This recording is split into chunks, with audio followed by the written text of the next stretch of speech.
Nagdeklara ang GMA Network nitong Lunes, September 2. Labanan na sa GMA Prime, pahayag ng GMA sa kanilang mga promo teaser at art card.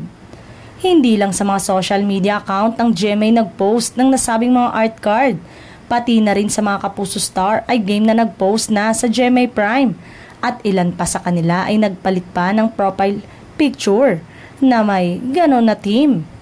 Napansin nga ng mga netizen na parang may kinalaman sa pagsisimula ng kapamilya seryeng Lavender Fields, ang palabang promo ng Kapuso Network.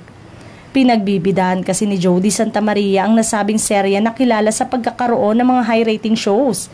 Idagdag pa na bida rin si Janine Gutierrez sa serye, na bumida rin sa phenomenal seryeng Dirty Linen at ang nagbabalik na si Jericho Rosales. Maliban sa makakatapat ng Lavender Fields ay eto rin ang pagsisimula ng gera sa pulang araw.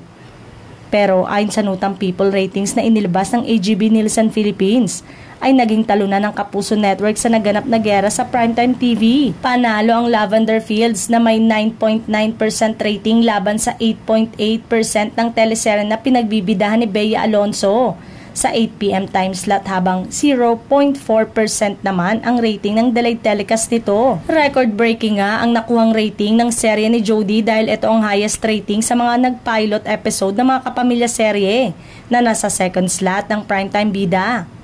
Ang mga teleseryeng Can't Buy Me Love at The Iron Heart ang mga previews na nakagawa ng nasabing record. Panalo rin ang Lavender Fields sa online na may higit na 600,000 peak concurrent views laban sa wala pang 100,000 peak concurrent views ng Widows.